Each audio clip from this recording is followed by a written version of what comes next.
प्रधानमन्त्री बालेन्द्र शाहज्यूको कुरा गर्नु पर्दाखेरि अब विश्वमा चाहिँ 8 बिलियन पिपलबाट चाहिँ छानिएर टप 100 मा आउनु भनेको यो चान्चुने कुरा होइन। एकैछिन हेर्नु होला, उहाँलाई त कसले चिन्दैन र उहाँ हुनुहुन्छ जोजो दोर्जे र्यापर। उहाँले सरकारको समर्थनमा र प्रतिपक्षी विरोधीको विषयमा केही कुरा गर्नुभएको छ। एकैछिन सुन्नु होला, एकदम राम्रो कुरा गर्नुभएको छ। मन पऱ्यो भने लाइक गरिदिनुहोस् है। अहिले हालसालै नेपाल सरकारले गर्नु खोजेको काममा चाहिँ निकै विरोधहरू भइरहेछ, आलोचना भइरहेछ। विशेष गरेर विपक्षी दलको नेताहरूबाट चाहिँ यो राम्रो भएन, संसदीय प्रणालीमा आएन, अहिलेको सरकार एकलौटी जान खोजो, अध्यादेश जारी गरेर चाहिँ छुट्टै किसिमले जानु खोजो भनेर एकदमै जनताहरूलाई पनि भ्रम छर्न खोजिरहेछन्।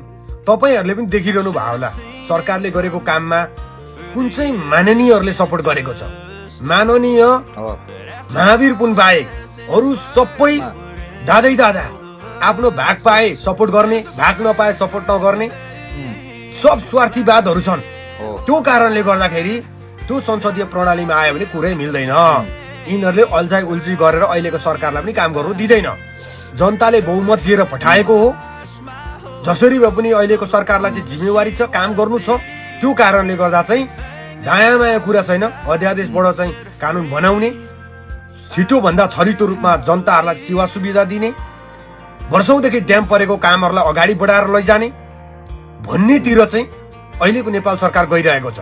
अहिलेको सरकार भनेको चाहिँ काममा विश्वास गर्ने भएको कारणले अध्यादेशबाट छुट्टै कानुन बनाएर एकदम चाँडो फास्ट ट्र्याकमा चाहिँ काम गर्ने हिसाबले चाहिँ गइरहेछ। अघि भर्खरै मात्रै सहकारीको अध्यादेश चाहिँ पारित भयो भन्ने कुरा छ, एकदम खुसीको कुरा हो। राष्ट्रपति रामचन्द्र पौडेलज्यूबाट पारित भएको भन्ने कुरा छ। 6वटा अध्यादेश मध्ये एउटा चाहिँ पारित भइसकेको भन्ने छ है। अरू पनि चाहिँ भटाभट अध्यादेशहरू पारित होस्, काम राम्रोसँगले होस्, विकास चाँडो होस्। अहिलेको सरकारले जसरी भए पनि जनताको मन जित्नुपर्छ, काम गर्नुपर्छ। पहिला पनि यस्तो नभएको होइन, अध्यादेश केपी ओली हुँदा पनि त्यो गर्या हो। तर किन गर्या भन्दाखेरि चाहिँ आफ्नो मान्छेहरूलाई नियुक्ति गर्ने, विपक्षी दलको नेताहरूलाई चाहिँ कारबाही गर्नको लागि चाहिँ अध्यादेशबाट कानुन बनाउने। तर अहिलेको सरकारले गर्नु खोजेको दायाँ माया केही होइन। जसरी भए पनि विकास गर्नु पर्यो, चाँडो भन्दा चाँडो।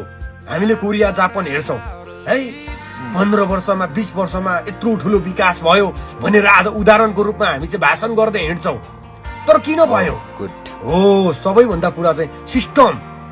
जसरी सिस्टमले चाहिँ काम गर्नु पर्यो है, उनीहरूले घडी हेरेर अहिलेको सरकारले चाहिँ टाइम हेरेर काम गरिरहेछ।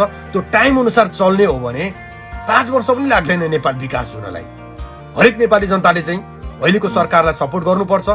प्रधानमन्त्री बालेन्द्र शाहज्यूको कुरा गर्नु पर्दाखेरि अब विश्वमा चाहिँ 8 बिलियन पिपलबाट चाहिँ छानिएर टप 100 मा आउनु भनेको यो चान्चुने कुरा होइन। यो नेपाली जनताले चाहिँ कहिले पनि सपनामा पनि सायद सोचेको थिएन होला यस्तो हुन्छ भनेर। आज चाहिँ टप 100 लिस्टमा चाहिँ प्रभावशाली नेताको रूपमा चाहिँ चुनिनु भएको छ भने केही न केही पक्कै पनि त नयाँ भिजन, नयाँ सोच भएको कारणले गर्दाखेरि चाहिँ उहाँलाई चाहिँ प्रभावशाली नेताको रूपमा विश्वले दर्शक वृन्दहरू, उहाँ दाजुको कुरा तपाईँहरूलाई कस्तो लाग्यो, मन पऱ्यो भने लाइक गरिदिनुहोस्। एकदम राम्रो कुरा गर्नुभएको छ। त्यस कारणले अहिलेको सरकारले जे गरिरहेछ एकदम राम्रो गरिरहेछ। विरोध गर्न छोड्नु सामाजिक सञ्जालमा, सबैभन्दा यो हर्केले विरोध गरिरहेका छन्। त्यस कारणले यो भिडियो मन पऱ्यो भने लाइक गरिदिनुहोस् र सेयर पनि गरिदिनुहोस्। तर